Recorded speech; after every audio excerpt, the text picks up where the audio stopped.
Hi, everybody. My name is Dr. Toby. I'm your host on Health and Wellness with Dr. Toby. What an honor, what a privilege to have you on our show. Don't touch that dial. I have a special guest with me on the show, Dr. Nelson, all the way from Bogota, Colombia, trained in some of the best schools in Colombia, did his medical training in Colombia, worked for a couple of years as a postgraduate training in family medicine, as a CEO of a hospital, relocated, did his master's in public health at Western Kentucky University, did some postgraduate training in other places like Texas A&M, and currently works at the Jackson State University School of Public Health. He's also worked at the World Health Organization, and he's currently in the behavioral health department of the public Department health. of Behavioral and Environmental Health. Exactly. Mhm. He's mentored, he's trained, and he's a man of great impact, insight, and making a great impact in the public health system in the state of Mississippi.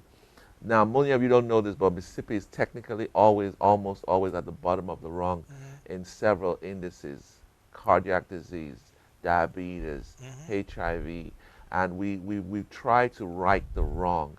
And unfortunately, in COVID, again, we're at the bottom of those who have gotten vaccinated. The last time I checked, 48% of Mississippians had gotten vaccinated. In Louisiana, maybe it's about 53%. So we wanted to ask Dr. Nelson, tell us, what role do public health physicians have in stamping out this COVID pandemic? And I want you to take a little look back at your career and talk to the young man who's 18, 19, 20, who's thinking of what particular role to go into. And from your experience as a public health physician, tell him what you will do and would you expect him to go the same line of training that you have gone through? Correct. And an excellent question, Dr. Moma, because if I have a message for the teenager, the young person looking at this interview, right, watching this interview, is that things in life are beyond ourselves. We yes, it is important to have freedom. It's important to have the opportunity to make choices, but also to remember that freedom and choices have consequences, and that this is beyond ourselves. We're lucky. Well, and I say lucky in quotes because unfortunately many grandparents passed away before we had the vaccines available. And what happened was there were teenagers and other people that were not taking care of themselves, and they were coming back home with the virus, infecting the oldies, and then the oldies passing away. Right? So, yes, I understand it's important that we have the ability to make a choice, but then the responsible thing to do is to make an informed choice, not an emotional choice or an irresponsible choice. Yes, you are young, and when the body is young, you can do a lot of things, and you will be kind of protected, quote unquote, against those. But that doesn't necessarily mean that that is the best that you can do for yourself or for others around you. And that is important to remember, that we live in a society, that there's a lot of people around us, and that someday you will grow up and you will be on the other side of that argument. Now, if they want to pursue a career in public health, what grades, what courses, what steps do they need to take now they're in college or undergrad or high school? And see that we were having this conversation today in this fellowship on clinical trials. How to motivate the young generations to come into the medical fields, because sometimes the students the people at those ages, especially when you're coming from a diverse background, you're an African American, you're a Hispanic, Latino, you think that you cannot do it. No, yes, you can do it. It takes, the commitment to do it. If you want to do it, yes, you can do it, especially in a country like the United States where you have all the opportunities to turn your dreams into reality. There are incredible amount of opportunities here, incredible amount of resources, people willing to help you to do it. Wow. So don't waste that. Mm-hmm. You can do it, but you need to have clarity in what you want to do. So if you want to come, yes, I mean, there are several avenues. You can go working on biology. Some others go work in psychology. Some others go work into more basic sciences like physics or chemistry, right? And they go and work pre-med programs, pre-nurse programs, and develop all these skills. And then you go to the formal training and you become a clinician. Mm-hmm. So it's a process. It's just thinking in terms of a What process. if they just want to do public health? They don't want to be a medical doctor who sees patients. They want to just be advocates for public health. Correct. And in the United States, that's an option. Okay. Because in other countries, it's not an option. That you have to, if you want to be in public health, you have to be a doctor or nurse. First. Mm-hmm. Otherwise, you will not be able to come into public health. Here in the United States, it's a different system. So you can come into public health. You can be a journalist, for instance, and you can come into public health. Right. You can be a lawyer, and you can come into public health. You can be, I don't know, a community leader, and come into public health. That's an interesting situation. Like in my case, I am teaching students in the master's and doctoral levels of public health, and I have a lot of students that they don't have any medical background, any clinical background. They're not nurses, they're not doctors, they're other things. And they're still interested in public health. Why? Because, well, if you take a look, out of the 10 leading causes of death in Mississippi, for instance, right? We are talking about 9 of them that are preventable. 9 out of the 10 are preventable. The only one that we sort of can prevent, but not that easy, is accidents. You know, car accidents and all that.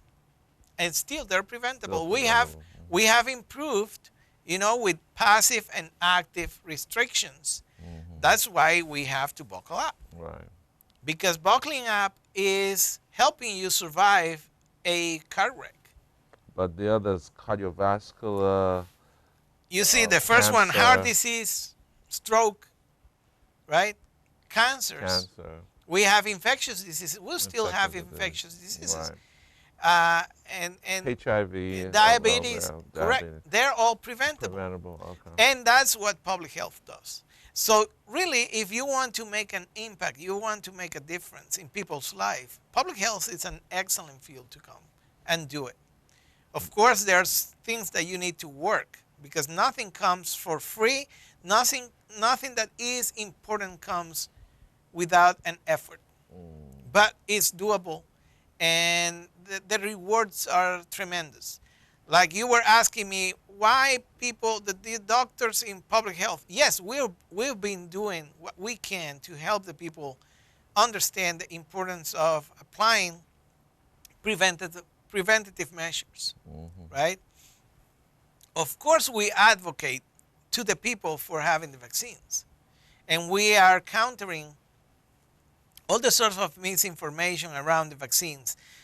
For instance, in the African American and Latino communities, it's very popular versions that circulate that the vaccines for COVID-19 will create you this erectile dysfunction, or that will change your sex, or that will block your fertility, things like that. Well, we have run the numbers. There have been billions of people around the world having the vaccines, and we have the numbers to know that this is not true. But unfortunately, that is the kind of information that circulates. So we're trying to counter this disinformation, this misinformation, and so the people will have a more informed type of approach or decision making. And if the mother and father don't buy into it, the teenager may not be allowed to get it too. Correct. So you have to educate the parents. Correct. To increase this teenage population that are vaccinated. Correct. And so it's a process. Right. And so sometimes you have to go and deal with the most urgent things Mm-hmm. and then try to prepare yourself better for the others. Wow. Tell us a little bit about your training, where you trained in public health. After your medical school in Colombia, you worked for a few years, did some postgraduate training in family medicine, but just in focusing on public health, I want you to show my viewers the trajectory and the potentials in public health because 90% of them have never heard of a public health physician. Correct. They've And only thought of Dr. Moma in the clinic and the the surgery, surgeon on the exactly. table and in the movies. They don't know there's something called a public health physician, Correct. and there's a residency actually called preventive medicine. Correct. And we have it here at UMC. Right. And so what happens is, yes, there is this myth, right, about doctors. And of course, you see the shows on TV, right? Hospital General or ER and all those shows, Grey's Anatomy, they're very popular. Of course, they help to recruit people for coming to med schools, right? Because, yes, it's kind of a glamorous approach to being a doctor. I remember when some people used to confuse me because I used this walking cane. They were calling me what's this British guy, the Doctor House. Oh, really? Yeah, because Oh, of yeah. the walking Yeah. stick, and they look alike, and oh, you're like Doctor House. I said, yes, I'm like Doctor House, and I also have a walking problem, and I also have this walking stick, and so it helped me, kind of demystify the difficulties and the troubles for becoming a doctor. And for some people, well, doctors will be in the hospitals treating patients. But there's also the possibility that you can use your knowledge and expertise in medicine and in medical fields to talk to larger audiences. Because when you have this one-on-one approach, that's when we say clinical. Clinical, me doctor, you patient, right, is going one-on-one. So yes, you are close, you have a close working relationship as a doctor-patient relationship. But if you really want to make changes in the situation, if you really want to have an impact, you probably need to go to larger audiences. And that's where public health comes in play. And try to reach out to larger audiences. Right. And that's what I realized years ago when I decided to come into the public health areas. So you did a master's in public health, Correct. then you did a doctorate in public health, Yes. and then did you But then what happens in the middle was, yes, I was a clinical doctor. right. And I was working with my patients. I have my private practice and all that. I had my patients. But then I made this analysis. The one that I just presented to you guys is, okay, yes, I'm a good doctor. I am making these decisions. I'm helping my patient to get better, to make informed decisions, to have the right choices. But what gives you greater impact? But then if I want to have an impact over a larger population, what Right. is that I have to do? And that's when I realized that public health was an Well, my instrument. viewers want to know how many years does it take to become a public health professional? The MPH is how many years? The doctorate two is how years. many years? Yeah, Okay. I mean the formal training. Because sometimes the way I got to public health, it was I was a doctor and I started doing public health interventions. So I Okay. was doing vaccinations. I was doing, by running these community clinics and all that. Well, of course I was doing public health. Public health, right. And then I came to make that a degree Mm-hmm. in the formal training. So the two things come hand in hand. Yes, you got 2 years of formal training to be an MPH, the Masters of Public Health, and then you have 3-4 more years for being a PhD.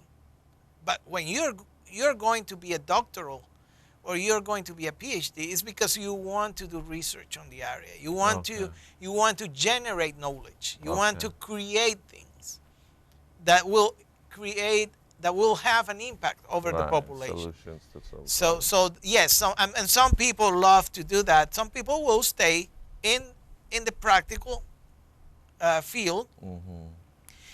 There will be practitioners, Mm-hmm. and those are important too. I mean, because we need everybody on board. What are the opportunities you see in public health in America? Where can somebody who's a high school student get a master's in public health, where can they get a job? Where can they serve? What role can they Oh, play in now the we have health an biosphere? explosion of possibilities, Wow. literally, because I mean there are two things happening here at the same time. On the first place, the baby boomers are retiring, and the bulk of the public health workforce has been integrated by baby boomers. So there are a lot of vacancies, opportunities for job positions in the public health fields right now. And COVID-19 happened. And also that speed up the decision of people to retire, Oh. because the medical fields have been overworked these past 2 years. For all of us, it's been difficult time. If you're in a hospital and the people watching this conversation, and if you work in a hospital, let me tell you, you're my hero, because I know this is not easy. Not easy, no. And it's been tough on many different aspects. So yes, people have been deciding to anticipate their retirement because they simply couldn't bear the physical demands of the pandemic. Some others because all the psychological burden that they have to go through, all the stress. It's been 2 years of stress every day, every hour, every patient. The hospital have become practically COVID residencies because the overwhelming majority of the patients are related to COVID. And the people having the usual heart attacks, strokes, Yeah. they cannot even get to the hospital because the hospital is already full. That's full. I mean, remember, not a month ago, UMC had to bring in 2 portable hospitals and use the parking buildings as staff, hospitals to deal with the overflow of patients. In the last, not the least, it will not be the last. I would say the most recent wave of COVID, because I don't think it's going to be the last. So we had this Delta wave, the 4th wave, as it's called, and I'm pretty sure that we'll have a 5th wave and maybe a 6th wave. So I'm talking about the summer of 2022, okay? Is that spatial? Do you guys do that? The spatial, the way you can geo information, spatial systems, where you can predict epidemics. What do they call it? Geospatial something? Yes. I mean, it's not predicting, but it's anticipating. because yeah, we cannot substitute the Lord on that wisdom, and it's not my hope. Yeah. Hope. I mean, I wouldn't go there, not even try to that. But you can have some ways of run mathematical models to analyze past data and try to forecast scenarios of what could happen, and try to anticipate as much as possible. I mean, we knew at some point 20 years ago that there will be viruses coming and causing pandemics. That's why in the international arena we started having all these public health measures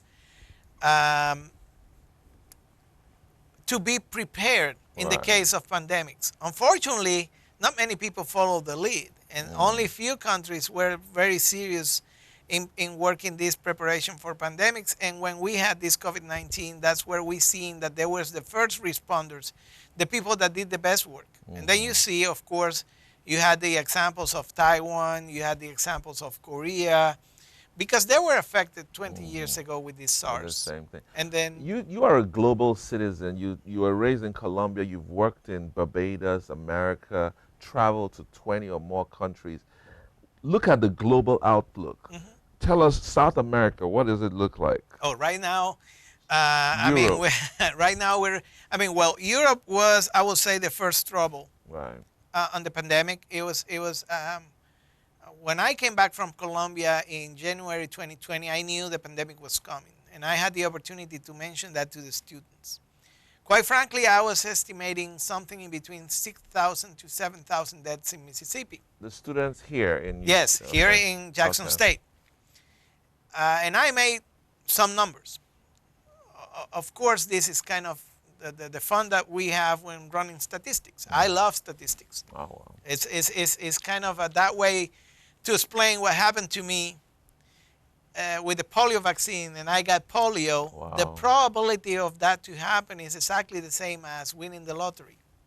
So when I leave here the studio, I'm going to get my Powerball ticket because it's exactly the same probability to win those $500 million in Powerball than having polio. So I won a lottery. And if the Greeks philosophers were right, you know, those ancient Greek philosophers were right in talking about the law and compensation in nature, then if I got that lottery, I should be compensated with another lottery, right? So then, yes, you use these mathematical models, you run statistics numbers, and you create these models to try to anticipate. We call it forecasting scenarios. So we forecast possibilities. And of course, we know that there is room for error there because, of course, nothing is perfect. Nothing that humans do is perfect. And so we know there are limitations, but still, there are good ways to put that information to good use. So when I came back from Colombia, and while I was in Colombia, I had a conversation with a friend of mine that was at that time in China. And the person was calling me because, well, the person knew I was a doctor, a medical doctor. He said, hey, we're having this situation here. People are getting sick. Some people are dying fast. There's some concern here, blah, blah, blah. What's going on? And I start asking the medical questions. And I said, well, it looks like respiratory. It looks like an outbreak. Well, just, you know, try to stay safe. Do whatever the sanitary authorities over there are telling you to do. Health authorities were kind of fast in there. And they put the people on lockdown. And they tried to contain the virus. They couldn't do it because, unfortunately, the nature of COVID is concealed. The symptoms do not appear immediately. And so a lot of people can be around, walking around, spreading out the virus, and the other people don't know. That's unfortunately something that happens.